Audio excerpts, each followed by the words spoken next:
Well, you know why I don't go camping in the desert very often? Because it's intense.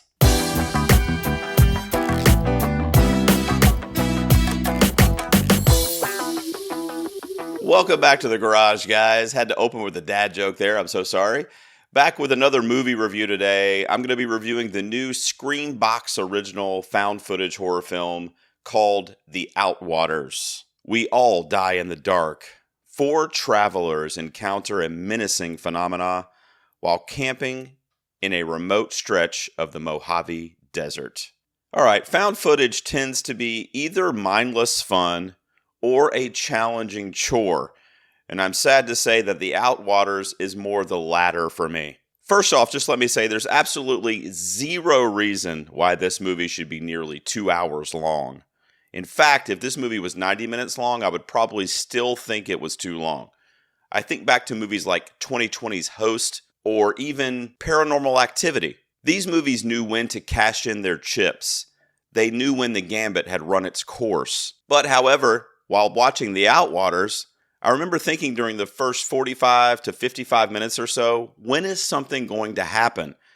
And then unfortunately, when things do start to happen, it was headache-inducing. I understand that this is a low-budget film with independent roots, and I actually respect that. And I would like to give a shout-out to the filmmaker and the technical people on the team for taking a lot of really grandiose swings in this film. But at the end of the day, I just didn't like it. I didn't like the feel of it. I didn't like the look of it.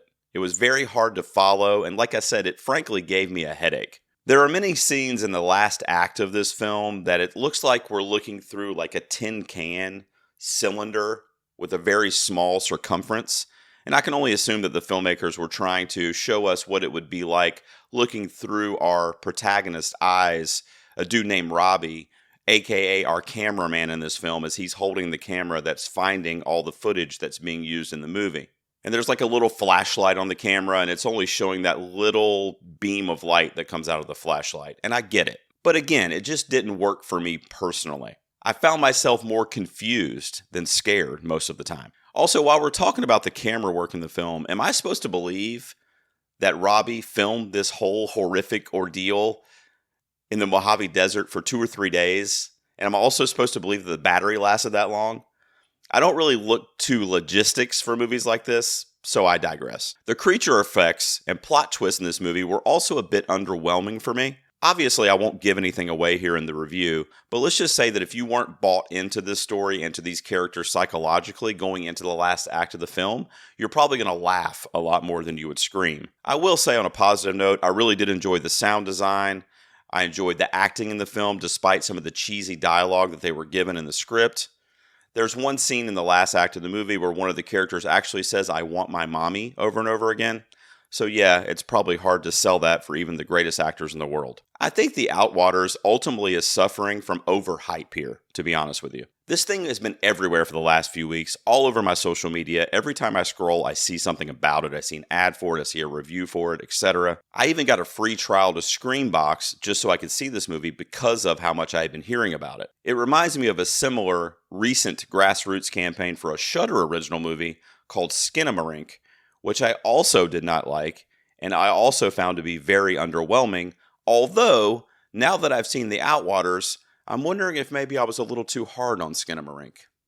So in summary, while I appreciated and respected a lot of the things that Banfitch did here and the team, it just didn't work for me personally. It was way too long in my opinion, and while I really enjoyed the last act, holy shit, this is crazy, wild moments of the movie, I just didn't like how it was shot because I felt like it was not showing me anything while trying to show me everything at the same time. It was virtually impossible to tell what was happening or what was going on or what the creatures were doing or what was happening to our victims in the movie. And I know for some people that works, the minimalistic approach, and it's worked for me in the past. But in this case, I feel like the story and the audio of the film was so in your face and it was being thrown at you that it lacked any ambiguity. So it seems that you could have shown me what I was being led to believe or what I was hearing as well, which I would have appreciated a lot more. If you're a super fan of found footage movies, then possibly give this one a shot to see if it does anything for you. If you don't like found footage, you're not going to like this. Stay away from it. I would recommend some of the other ones like I mentioned earlier, or perhaps films in the VHS franchise. but don't start your found footage genre with the Outwaters. All right, so the Outwaters is going to get a cold 33 out of 100 from me on my score. I did not gel with this movie very much at all. What did you guys think of the Outwaters? If you have seen it, are you planning on seeing it?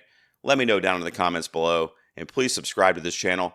I'll see you guys next time in the garage.